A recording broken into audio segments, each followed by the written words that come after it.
Hands down, I think these are the best kinds of shingles for those reasons. I don't see a scenario where it ever actually pays off. What I would say to you is, do not waste your money.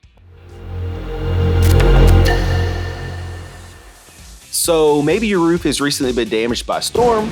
Maybe your shingles are old, worn out, and need to be replaced. Regardless of the circumstances, you want to ensure that you have good information when it comes time to replace those shingles.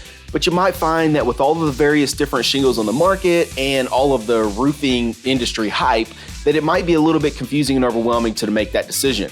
Well, that's why I'm going to cover some points of consideration that you should keep in mind when you're trying to decide if a budget shingle will really save you money or if a premium shingle is really worth the extra cash. So let's start with the budget shingle. So what would be considered a budget shingle? Budget shingles would be considered things like shingles labeled as 20-year shingles, 25-year shingles, in some cases even 30-year shingles. They may also be labeled as 3-tab shingles or in some cases even laminated shingles. Now, what makes these shingles a budget shingle? Well, in order to provide savings to you, the manufacturer is going to have to make a less expensive product. And how do they do that? Well, in this situation, they're going to make a thinner shingle. It doesn't have as much weight, which means it's not going to have as much longevity. That's the trade-off. There's going to be less asphalt that is impregnated into the fiberglass backing, and the shingle is just overall going to have a shorter lifespan and be more susceptible to damage. So those are some of the trade-offs that you're making with the manufacturer of that shingle when it comes to you getting that savings. Now, we have to explore it a little bit deeper to decide, is that savings and that shorter lifespan actually worth it? So what about premium shingles? Well, premium shingles are going to often be referred to as laminated shingles, architectural shingles, designer shingles, and in some cases, just simply premium shingles. And what makes these different is the manufacturing process. The standard in which they're made to is much higher. There's going to be more fiberglass matting. There's going to be more asphalt impregnated and layered on top of that matting, and there will be additional granules that are pressed into this. What this does is it creates a shingle that's much more heavy duty, it's thicker, and it has more weight to it.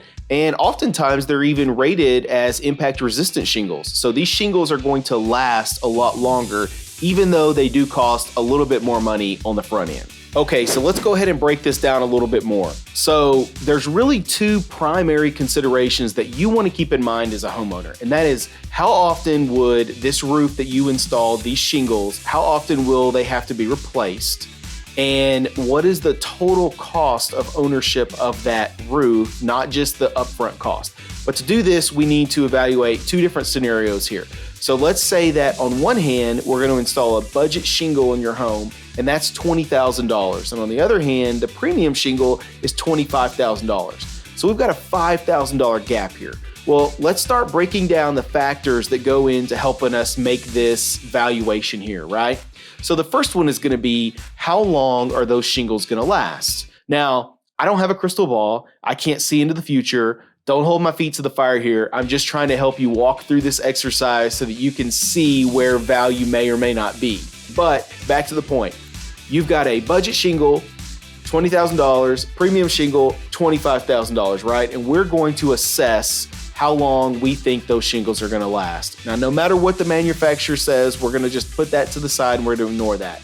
On the budget shingle, let's say that barring any significant weather event, you get 15 years. So there's 15 years on this shingle. Well, on the premium shingle, you're probably going to get 30 years, barring any significant weather event. So you've doubled your service life of this shingle, but you haven't doubled the cost.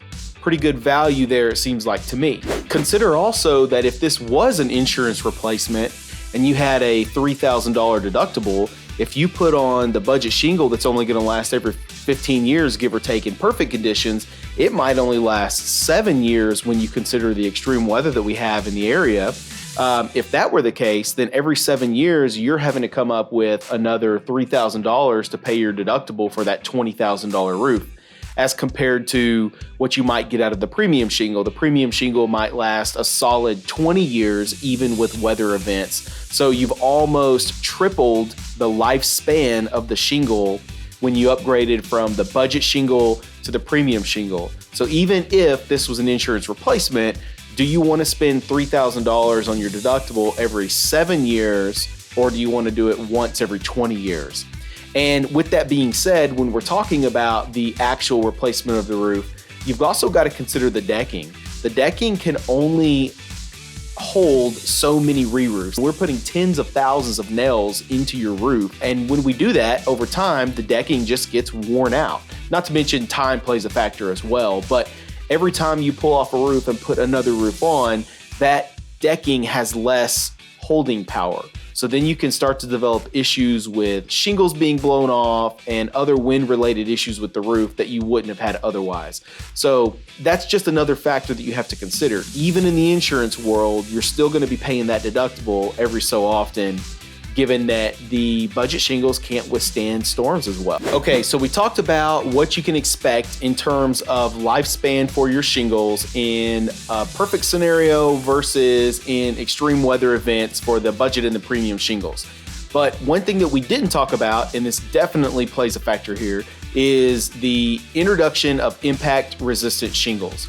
So the manufacturers have started to produce higher quality shingles that are rated to be impact resistant. Now, this isn't just them putting a claim on this. These have to be sent off to third-party testing agencies and blessed as impact rated shingles. And these shingles demonstrated that they have the ability to withstand direct hits from hailstones of certain sizes, as well as wind speeds much in excess of what standard non-impact resistant shingles can withstand. And this is so much of a big deal that the insurance companies themselves offer pretty substantial discounts on your annual homeowner's premium. So it's really a big deal for you for two particular reasons when you start looking at these impact-resistant shingles. One, you're going to replace your roof even less given storms, whereas your neighbors will be replacing their roofs more often given storms. And two, you're going to save pretty substantial amounts of money on your annual premiums with these shingles. And that's year after year after year. So you can start to see when we start talking about premium shingles versus the budget shingles that if you're looking at a $5,000 difference, but you're going to save $500 to $800 a year on your homeowner's premiums, maybe a little less, maybe a little more, it doesn't take long for you to close that gap. So there's the money part of it. But then you also have to consider the hassle factor of all those re-roofs. So when you really start to weigh this out, it almost always makes sense to go ahead and upgrade to those premium shingles and make sure that they're impact resistant. And another factor of premium shingles that has to be brought into this equation when we're assessing the real value is many of these premium shingled roofing systems come with non-prorated complete labor and material lifetime warranties. That's a big deal. And in fact, some of them are even fully transferable from one buyer to the next. So just think about that for a second. You might not have any intentions of selling your home, but if you've bought or sold a home recently, you know how big of a deal and how much of an issue the roofing components of that home selling or buying process can be. So imagine if you do put this premium shingle in your home and it has a fully transferable lifetime non-prorated labor and material warranty. Like, what does that communicate to a potential buyer? Or if you are the buyer, wouldn't you love to buy the house that has that kind of a roof on it? Like, think about it. So when you start to weigh all of these things out, right, we're comparing those budget shingles, there's a potential $5,000 in savings compared to the premium shingle where there's a potential $5,000 added expense. But you start to look at how often will I have to actually replace this roof? How susceptible is it to damage? How much money can I save on my insurance premiums? Is this going to help me at resale if I ever decided to sell my home? When you start to weigh out all those things, I think the evidence is pretty clear. What I would tell you is don't waste your money on budget shingles. Buy the premium shingles, have those installed on your home.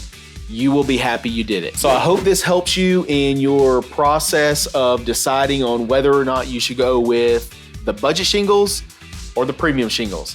As always, if you have any questions, drop a line below. I'll be happy to answer them. Take care.